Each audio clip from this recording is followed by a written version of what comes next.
안녕하세요. 저는 50대의 평범한 여자입니다. 저는 꽃을 다루는 일을 하고 있는 플로리스트입니다. 이 분야에서 배우기도 일찍 배웠고, 남의 집 가게에서 알바하며 내 돈 마련에 내 가게 차린 게 벌써 30년이 되어가네요.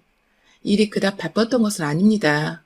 직업의 특성상 주 재료인 꽃을 사기 위해 새벽 일찍 시장을 주기적으로 나서는 것이 가장 일이라면 큰일이었고, 그 외엔 가게 안에서 꽃을 만들면서 나름 시간적인 여유를 늘 갖추며 살아왔어요. 제 가게를 사무실, 그리고 휴식의 공간으로 생각하고 찾아주는 주변 이웃이나 친구들 덕분에 꽤나 많은 사람들 간의 추억을 남긴 곳이기도 했습니다. 저는 딸들이 둘이 있어요. 제 나이가 50이 넘었다 보니 저희 애들도 벌써 대학 다 졸업하고 자기 밥벌이나 알아서 잘하는 직장인이 되었습니다. 아이들이 어릴 적에는 엄마의 손길이 많이 필요로 하기 때문에 제가 육아에 보다 많은 비중을 쏟으며 살았는데요. 제 꽃집이 있다 보니 이 가게는 저의 일터이자 아이들을 코앞에 두고서 지켜볼 수 있는 저만의 작은 키즈 카페 혹은 집이 되었었어요. 학교 끝나면 엄마 하며 가게 문을 열고 들어오던 딸아이들이 나이를 조금씩 먹어가면서도 엄마의 꽃집을 어릴 적 흙놀이하며 놀았던 놀이터 마냥 좋아라 했고, 그렇게 찾아와 제가 꽃 만지는 모습을 보며 호기심 가득한 눈으로 쳐다보던 아이들의 얼굴이 사랑스럽기도 했어요.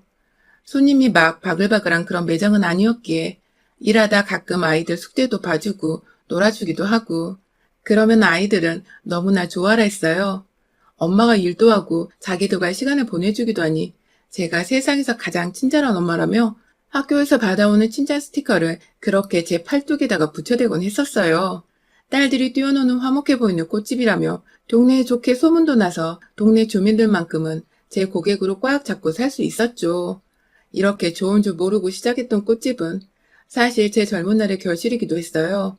돈이 없어 대학을 갈 수 없었고 어디 취업이라도 해보려고 막 여기저기 일자리를 알아보다가 우연히 잡게 된 첫일이 바로 꽃집 일이었습니다. 꽃을 어떻게 만지는 줄 하나도 몰랐던 저는 그냥 손님들 오면 인사하고 상담하며 가게를 맡는 업무를 시켜주신 사장님의 말만 따라 정말 열심히 가게만 지켰어요. 그러다 보니 손님 상대하는 법도 제법 배웠고, 비록 알바의 개념이었지만 투잡으로 밤에는 주방 알바도 하며 열심히 돈을 모았죠. 오랫동안 근무를 하다 보니 좋은 사장님 덕에 플로리스트 교육과정도 공짜로 배워봤고, 그러다가 태어나 처음으로 꿈이란 걸 가지며 플로리스트 자격증도 획득하게 되었습니다. 얼떨결에 일하며 돈을 벌고 직업을 얻고 더 잘 살아가자는 꿈과 희망을 키워보게 된 것이었죠.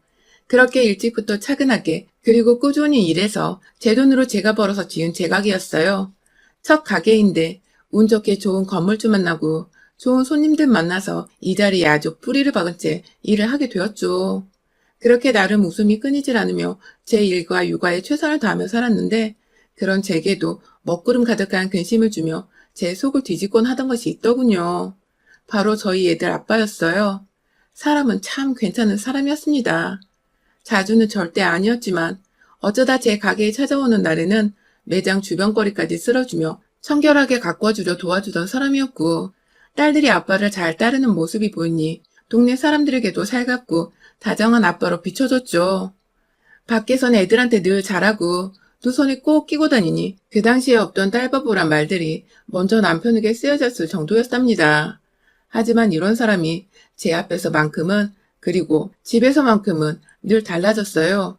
남편은 타 지역 동네 구청에서 일하는 공무원이고 앉아서 일하는 사무직이다 보니 딱히 체력이 필요로 하는 직업은 아니었습니다. 그럼에도 사무직도 정신적인 스트레스를 받을 일이 있을 수 있고 또 주민들 민원 등 머리 쓸 일이 많을 테니 전 단 한 번도 남편의 직업과 일을 무시한 적도 쉽다고 여겨본 적도 없었어요. 하지만 남편은 제가 그런 마음을 내심 품고 있지 않을까 하는 오해를 은연중에 드러내곤 했습니다. 사실 제가 가게를 차리던 당시엔 이미 남편과 결혼을 한 상태였거든요. 첫째 아이를 가지기 딱 직전이었던 것 같아요. 결혼을 했다고 해서 남편의 도움을 받은 것도 아니었고, 오로지 제 발품을 팔아 가게를 알아보고 돈을 지불해 인테리어까지 다 마친 제 손으로 거쳐간 가게였습니다. 옆에서 남편은 단지 콧방귀 좀 꼈던 것 같아요. 와이프가 꽃집 한다는 소리를 꺼내기 좋아했던 남편은 그저 남들 눈에 저희 부부가 어떻게 비춰지는 것에만 흥미가 있었을 뿐, 정작 제겐 여자가 꽃 팔아서 얼마나 벌어 남기겠냐며 장사를 시작하기 전부터 힘 빠지는 소리를 해댔어요. 뭐 다행히 제가 이런 실없는 소리를 듣고 상처부터 받는 성격이 아니었던지라 좋게 좋게 무시하고 넘어갈 수 있었고요.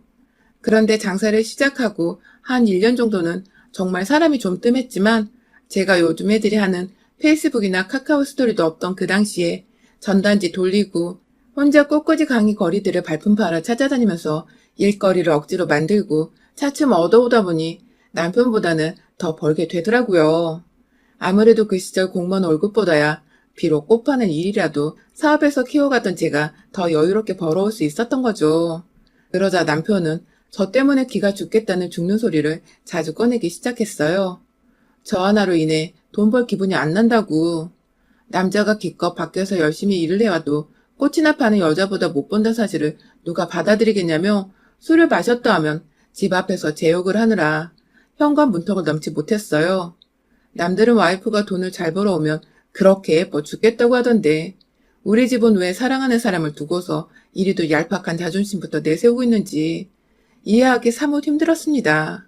자연스레 아이를 임신했는데도 남편은 겉으로만 돌았고 큰 딸아이는 태어나서도 한참을 아빠에게 관심도 받지 못한 찬밥 신세가 되었어요.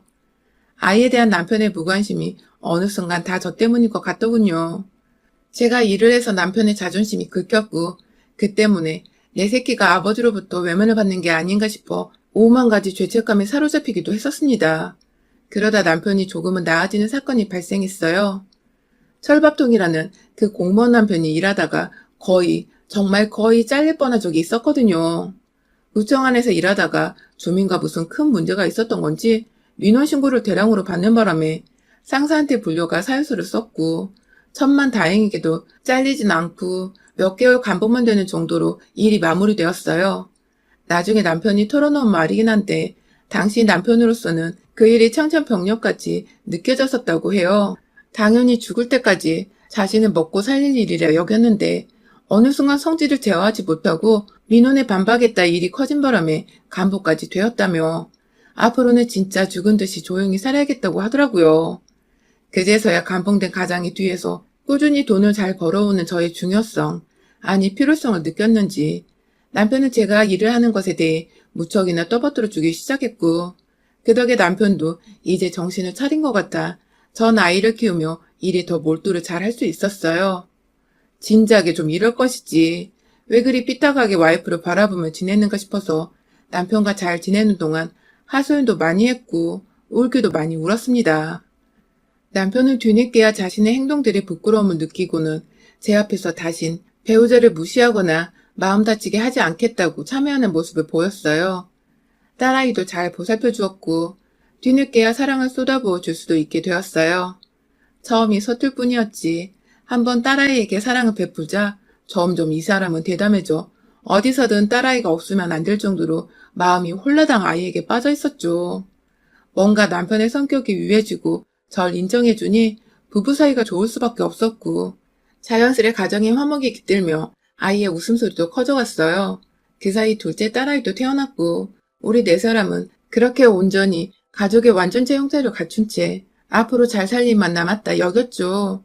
하지만 남편은 이내 다시 제 마음 깊숙이에서 살갗을 마구 도려내고 심정을 짓누르는 사람이 되었습니다.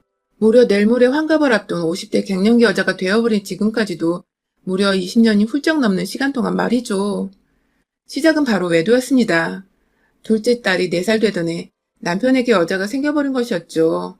그간 하도 공무원 월급이 짜다고 죽는 소리를 하면서도 안 잘린 게 어디냐며 마지못해 출근하던 남편이 가여워 기라도 살려보겠다고 제 신용카드 한 장을 건네줬었어요. 어디 밖에서 직원들한테 커피 한 잔 정도는 부담 없이 사주라는 마음에서였죠. 하지만 그 카드가 전혀 엉뚱한 곳에서 쓰이고 있었더라고요. 집안의 각종 공과금 신청이나 결제 문제부터 시작해서 일반 카드 말고는 은행 가서 신용카드 한 장을 제대로 발급받아 본 적이 없던 남편은 집으로 우편을 통해서 카드 공지서가 날라오는 것조차 몰랐나 보더라고요. 아니면 그걸 신경 쓸 여력이 없을 만큼 그 여자한테 빠졌던 것일지도요. 카드 고지서에 뭔 숙박업소 이름들이 그리 많던지 무슨 호텔, 무슨 캐슬, 무슨 민박 등등 아주 숙소를 종류별대로 들락날락거리며 전국 팔도를 누볐더라고요. 공무원 동료들끼리 간단한 야외를 가고 무슨 단합회를 한다고 짐 싸서 주말마다 나갔던 것이 모두 저를 새까맣게 속인 채 여자를 만나기 위해서였던 거였어요. 당장 카드부터 정지를 시키고서 가만히 말 안 하고 기다렸어요. 그러자 그저 주말에 또다시 이번에 집을 나서더라고요. 요즘은 핑계를 대는 게 골프를 배우는 것이었는데 먼 골프장에 가서 필드를 돌아다닐 거라 하루 지나서야 집에 돌아올 수 있다나 뭐라나. 그렇게 딸 둘을 가진 아빠란 놈은 뻔뻔히 집을 나섰고 그날 3시간도 채 되지 않아서 집으로 불이 나게 전화가 걸려왔습니다. 카드가 안 먹힌다고 앞뒤 상황 보지도 않고 모텔 카운터 앞에서 무턱대고 전화를 한 거죠. 그 바람에 제가 어디서 결제를 하려고 했냐고 물었더니 어버버버 하며 급하게 나중에 통화하자고 전화를 끊던 그 사람. 뭐 이런 무식하고 대책 없는 뽀대 안 나는 남자와 결혼을 했나 싶어서 뒤늦게야 제 인생이 통째로 후회가 다 되었습니다. 마치 저 인간한테 도둑을 맞은 것 같았어요. 하지만 끝내 주말을 외박하고 집으로 돌아온 남편에게 아무런 티를 낼 수가 없었죠. 제게 너무나도 어리고 연약한 딸들이 있었으니까요. 제 아무리 저 혼자 먹이고 입히고 키울 수 있었다고는 하지만 아빠 없는 애들이란 소리를 듣게 하고 싶지 않았습니다. 앞으로 학교를 다녀야 할 시간들이 너무나 많이 남았는데 그 시절 내내 아빠 없어 위축당하고 기죽어 친구도 제대로 못 사귀며 살까 그게 두려워 제 결혼 생활은 과감히 포기를 해버린 것이에요. 그때부터 온전히 저희는 암묵적으로 남남 같은 부부가 되었어요. 남편은 제가 본인이 바람피는 사실을 모른다 생각하고 있었지만 카드를 정지시킨 것만으로 기분이 너무 나빴는지 절 모르는 척하며 삐져지내다가 일주일 정도 지나서야 슬금슬금 밥주라고 말을 걸더라고요. 물론 그 후에도 밥주란 말만 할 뿐 제게 이렇다 할 스킨십이나 애정 표현이 아무것도 없었습니다. 그건 저 역시 싫은 게 마찬가지였고요. 쇼윈도 부부로 살 이유가 없는 평범한 사람들인데도 불구하고 저는 아이들을 위해 남편이 필요했고 남편은 그저 집에 오면 밥 차려주고 그나마 돈이라도 벌고 있는 와이프에게 용돈이라도 구걸할 수 있었으니 필요에 의해 철저히 함께 살았던 것 같아요.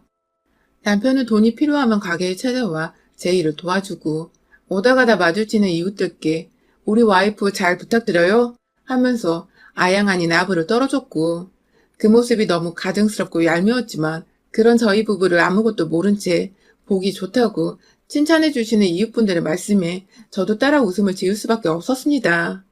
이 동네 이 가게 모두가 제 손님들이었는데 소문 한번 잘못 났다가 괜히 남아있는 제 전부인 가게까지 피해가 갈까봐 걱정이 되었거든요. 그 사이에 아이들은 자라났고 아이들의 눈에는 저희 부부가 훤히 들여다 보였을 겁니다. 특히 저희 큰딸은 늘 제게 언제든 엄마가 원하면 홀로서기를 할 수 있도록 응원하겠다는 말을 학생 때부터 해주곤 했어요. 그 어느 말보다 제게 힘이 되고 고마웠던 말이었죠.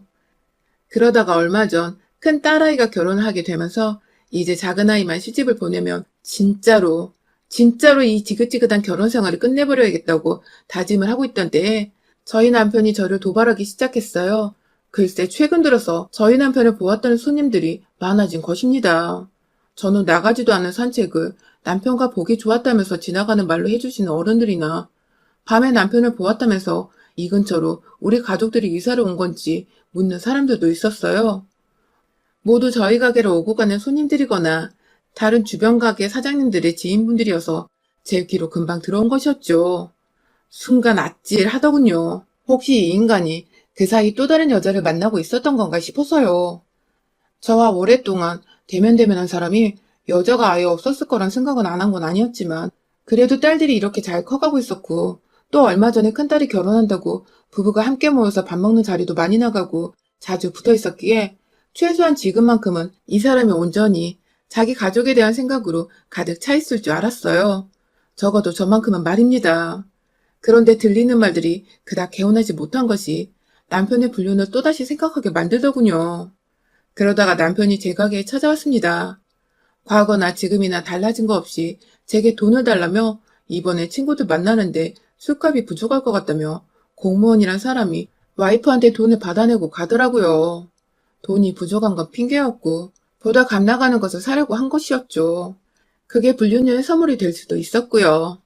요즘은 장사가 잘 안 돼서 용돈을 못 주겠다고 하자 남편은 뭐 그런 경우가 다 있냐며 자기가 이제 은퇴를 하면 공무원 연금이 따박따박 나와서 함께 먹고 살 텐데 그때를 생각해서라도 나한테 미리미리 챙겨줘야 하는 거 아니냐며 아주 달린 입이라고 헛소리를 늘어놨어요. 한참을 가게를 나가지 않고 서 있길래 옛다 하는 마음으로 10,000원 3장을 쥐어줬어요. 하는 꼴이 너무 우습고 또 최근 들려온 소문이 절 너무 열받고 수치스럽게 만들어서 티는 안 냈지만 제발 좀 나가라고 윽박을 질렀죠. 중얼거리만 나간 남편은 그날 하루 내내 전화도 없고 잠잠했습니다. 저는 가게 일을 마무리하고 퇴근을 하려는 도중 동네 가게 사장님들과 함께 우르르 몰려서 인근에 있는 마을의 단풍들을 구경하러 갔어요. 그렇게라도 누군가 제게 웃음을 주고 재미를 선사할 사람들을 만나며 기분을 풀어야 했습니다. 그래야만 내 인생이 덜 외롭고 덜 실패한 것이라고 생각을 할 수 있었거든요. 그렇게 사장님들과 예쁘고 알록달록한 막 빛깔이 만개한 듯한 단풍들을 구경하며 길다랗게 느려진 빌라촌의 큰 길목을 천천히 걷고 있었는데요. 한 여사장님이 갑자기 어? 어? 하는 거예요. 사람들이 졸지에 다 같이 사장님이 가리키는 방향으로 고개를 돌렸고 그 바람에 저도 뒤에서 대화를 하던 도중 그곳을 쳐다봤죠. 그리고 이내 고개를 떨굴 수밖에 없었습니다.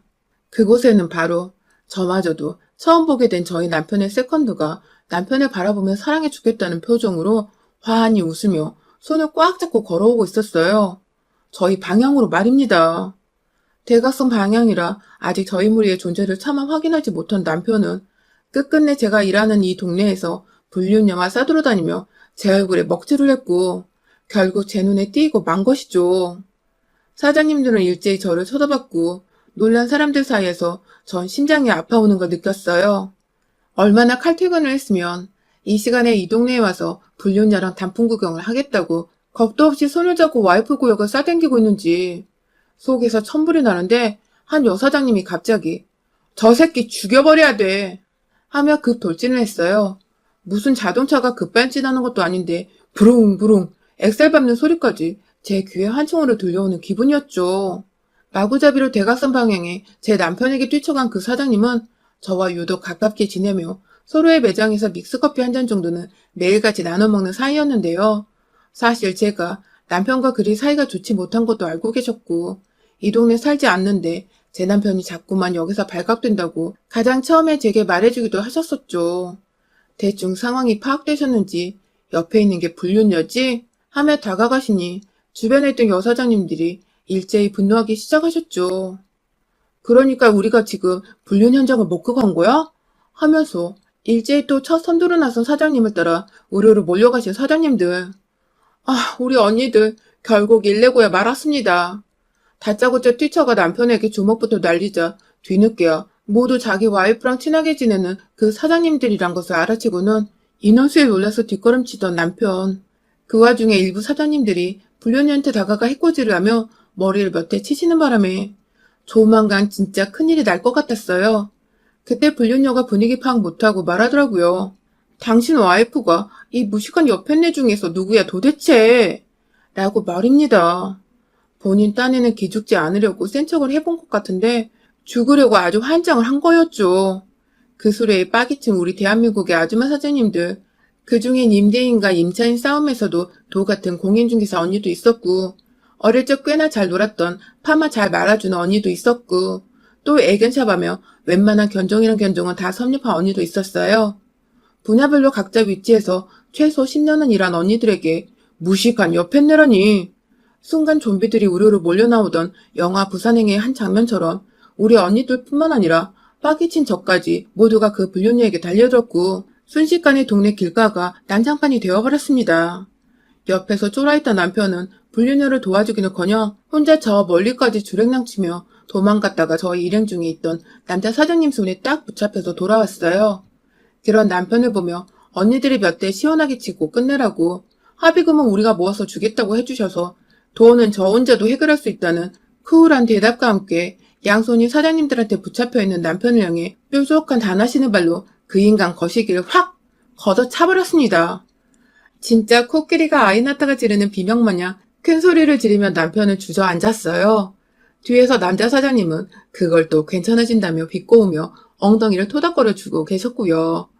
얻어맞아 코에서 코피 나는데 그 와중에 도망친 남편한테 어이가 털려서는 헛웃음을 짓고 있는 불륜녀는 남편의 아픔이 느껴졌는지 두 눈을 질끈 감았다가 이내 다시 눈을 떠 째려봤고 그런 불륜녀 앞에서 무조건 잘못했다고 와이프인 저에게 빌고 있던 남편은 내내 두 손으로 자기 거시기를 가린 채 더 때리지 말아달라고 쭈그려 앉아 있었답니다. 뭔가 상황이 너무 빨리 진정이 되었지만 찌질한 남편의 모습이 절 안정시키기는커녕 오히려 더 열이 받게 만들었어요. 막내딸 결혼이고 뭐고 도저히 이 자식과는 부부라는 타이틀을 함께 달고 살기가 죽도록 싫었습니다. 그래서 그날의 수많은 증인들을 뒤에 업고 저는 이혼 소송을 걸었답니다. 남편에게 위자료 소송을 걸고 그간 용돈을 준 금을 제가 생활에 보탬이 되었던 것까지 싹 다 수고를 쳐서 남편이 공무원으로 받아낼 연금을 나눠 갖게 할 재산분할 소송도 걸었어요. 차마 공무원이라 파면을 시키고 싶었지만 딸들을 생각해서 정말 망나니 아빠가 되는 것만큼은 마지막 배려로 참아줬습니다. 대신 전 받을 거 다 받고 가게 일은 열심히 하며 그 와중에 상간녀한테도 위자료 소송을 걸었고요.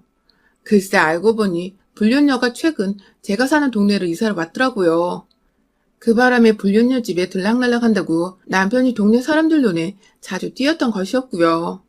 와이프가 활동하는 주 범이란 걸 알았으면 미리미리 조심을 했어야 하는데 얼마나 와이프 알기를 우습게 알았으면 대놓고 단풍 본다고 불륜녀 손을 잡고 활기를 쳤나 싶어 솔직히 이 인간 인생을 확 다 조져버리고 싶었답니다.